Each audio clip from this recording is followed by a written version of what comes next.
3, 2, 1. Buenas noches.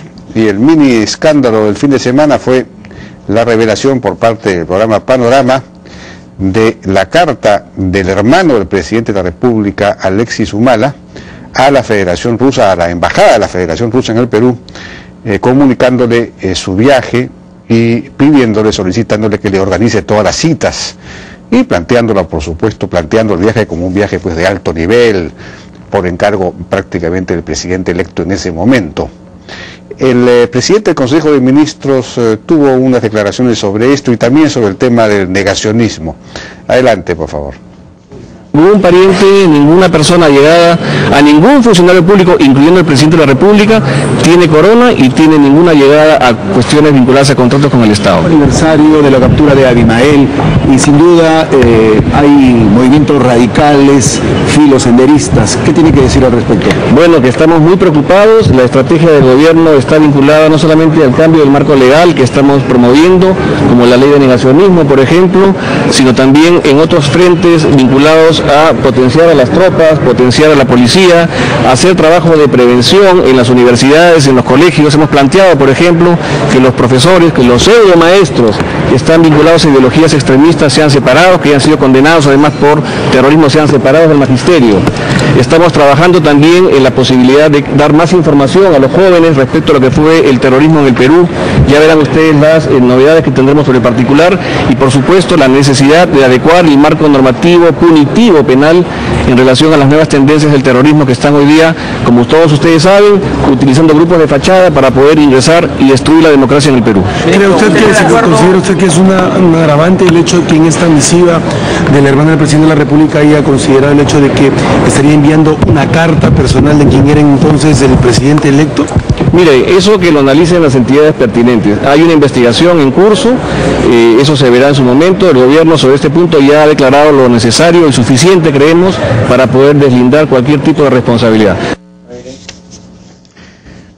Y bien, bueno, una pregunta que cabe hacerse es si el presidente Humala debe aclarar nuevamente el tema del viaje de su hermano Alexis a Rusia, cosa que en su momento ya hizo. Él negó que tuviese conocimiento acerca de ese viaje. Esto ocurrió, como sabemos o como recordamos, cuando era presidente electo, un mes antes, digamos, de asumir. En la carta revelada el día de ayer de Alexis Humala al señor embajador de la Federación Rusa en el Perú, le dice que una delegación presidida por mi persona, Alexis Humala, en calidad de enviado especial del presidente electo comandante Ollanta Humala Tasso, y como presidente de la Comisión de Relaciones Exteriores para Rusia, países de la comunidad, etcétera, está planeando realizar una visita a la Federación Rusa. Después, más adelante dice, entre los principales objetivos de nuestra visita a Moscú es hacer entrega de una misiva personal del comandante Ollanta Humala Tasso al presidente de la Federación de Rusia, señor Dmitry Medvedev. Bueno, y más adelante solicita pues que le consigan reuniones con todo el mundo, etcétera, ¿no? Bueno, de alguna manera ya la embajada rusa en ese momento, hace cosa de un año, pues había aclarado que efectivamente habían recibido un pedido para esta visita y que ese pedido había sido planteado al más alto nivel, dando a entender que el propio presidente Humala lo había avalado. Es lo que se dice acá en esta carta. Claro, es posible que Alexis Humala haya inventado este asunto de que esto sea en calidad de enviado especial del presidente electo. Pero además, en el segundo párrafo, como decíamos, Alexis Humala dice que un objetivo de su visita es hacer entrega de una misiva personal del comandante Ollanta Humala Tasso. Entonces, si anuncia que va a llevar una misiva personal, suponemos que es porque la está llevando, porque la va a llevar, ¿no es cierto? Es difícil decir voy a llevar una misiva personal y no llevar ninguna misiva personal, porque ya, digamos, el engaño sería burdo, ¿no? En todo caso, quizá por esta razón convendría que nuevamente el presidente Humala aclare si conoció o no conoció, envió o no envió a su hermano a Rusia a hacer estas negociaciones, que dicho sea de paso fueron negociaciones comerciales también en relación a varios rubros de la economía, a armas, pesca, etcétera, ¿no? Ahora bien, Alexis Humala ha dicho que otra fuera la historia si es que él no fuera hermano del presidente. Según él, ser hermano lo perjudica, porque en buena cuenta no puede contratar con el Estado. Y bueno, en eso tiene toda la razón, efectivamente, porque la ley es muy clara. La ley dice que están impedidos de participar como postores, contratistas, en fin, con el Estado, en todo proceso de contratación pública, el presidente y los vicepresidentes de la República, los congresistas de la República, los ministros y viceministros, los vocales de la Corte Suprema, los titulares y miembros, etcétera. Bueno, estas personas no solamente no pueden contratar, como es obvio, sino que tampoco sus parientes, dice el cónyuge, conviviente o los parientes hasta el 4º grado de consanguinidad y 2º de afinidad, no pueden contratar con todo el Estado. Los parientes de estas personas, el presidente, los vicepresidentes, los congresistas, los ministros y viceministros, los vocales de la Corte Suprema, etcétera, ¿no?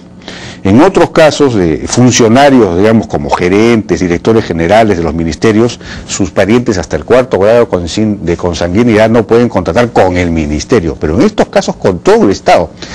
Y esta norma sí parece pues un tanto draconiana, ¿no? Un tanto exagerada. Quizás habría que regularla, modularla un poco, ¿no? Que un pariente no pueda dar un salto, digamos, abrupto en los niveles de contratación que tiene con el Estado. Porque uno de los argumentos de Alexis Humala es que él ya venía contratando con el Estado desde la época de los gobiernos anteriores, creo que desde la época del gobierno de Toledo. O sea que esto no es algo que ha aparecido ahora con ocasión de su hermano como presidente. Entonces quizás habría que en la norma, digamos, poner un límite a los niveles de contratación que no puedan exceder, digamos, por decir algo, el 50% del promedio contratado los últimos 3 años o una cosa así, ¿no? El 50% adicional o el 100% adicional, en fin, habría que ver, pero tampoco se puede impedir a alguien que normalmente trabaja de esa manera con el Estado como proveedor, ¿no? Súbitamente prohibirle que siga haciéndolo simplemente porque es un pariente de tercera, bueno, en este caso es un hermano directo, ¿no? Pero incluso a los parientes hasta el 4º grado de consanguinidad de un ministro no puede contratar con el Estado en su conjunto, es un poco exagerado, draconiano, ¿no? Ese es el problema pues de muchas leyes y reglamentos que hay en nuestro país, ¿no? Nos vamos siempre al otro extremo, creyendo que así vamos a eliminar la causa del mal o del mal mismo. Y en realidad engendramos el mal porque las normas se convierten en incumplibles, no son realistas, o son discriminatorias, pues, ¿no? Abusivas, exageradas. Hay otros casos, como por ejemplo las multas que se imponen en algunos casos, las multas de los reglamentos de tránsito. En ocasiones son tan altas que la mayor parte de la gente pues no le queda más remedio que apelar a la coima. Coima con la cual por supuesto la policía está encantada, y entonces se forma un sistema de coimas, ¿no? Auspiciado, fomentado por niveles tan altos de la sanción, por los niveles tan altos de la sanción, ¿no?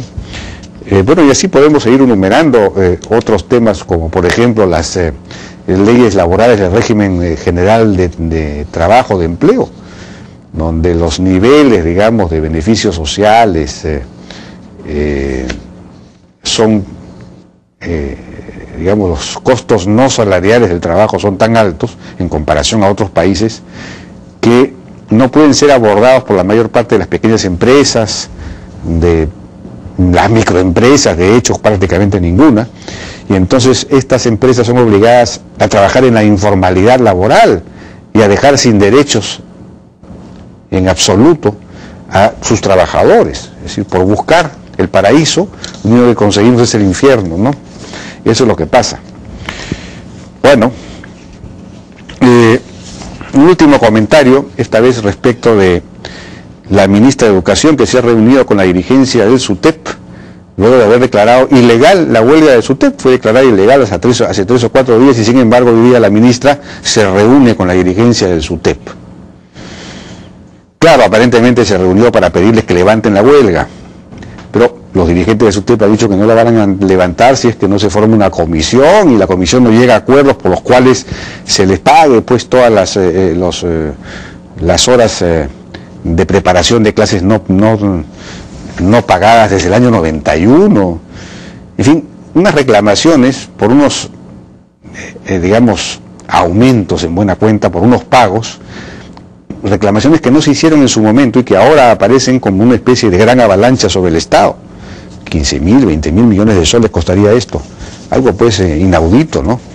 Y quisieran unos pagos exorbitantes, siendo el Perú uno de los países que tiene la peor educación pública, primaria y secundaria, en toda América Latina y en el mundo. Entonces, pues, me parece que los maestros no tienen mucho derecho a hacer grandes reclamaciones.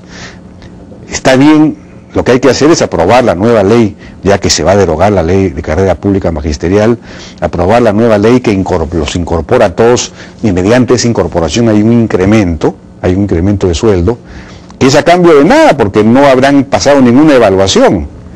No se puede dar aumentos a cambio, si es que no es a cambio de una mejoría de la calidad de la educación, ¿no es cierto? Aquí sería simplemente a cambio de nada. Claro que a partir de ese momento ya sí comienza una carrera meritocrática.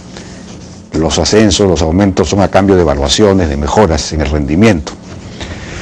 Bueno, vamos a ir a una pausa y regresamos ahora con Santiago Vince, secretario general de la Federación de Médicos de Salud, que ya llegó a un acuerdo sobre la base de la reestructuración de salud. Vamos a preguntarle en qué consiste esa reestructuración. Vamos a estar también con Anel Townsend, que es decana de Responsabilidad Social de la USIL, de la Universidad San Ignacio de Loyola. Han lanzado una campaña que se llama Adopta un Héroe, para que las personas, las empresas adopten se encarguen de preocuparse, de financiar los tratamientos de los discapacitados en la lucha contra el terrorismo. Y luego vamos a estar con Luis Alberto Sánchez, que es vocero de la Secretaría de Juventud de LAPRA, y Andrés Romero, secretario de Juventudes de Perú Posible. Hay una campaña por las redes sociales que ellos están lanzando junto con toda una conjunto de jóvenes de distintos partidos que se llama No al Terrorismo. Regresamos.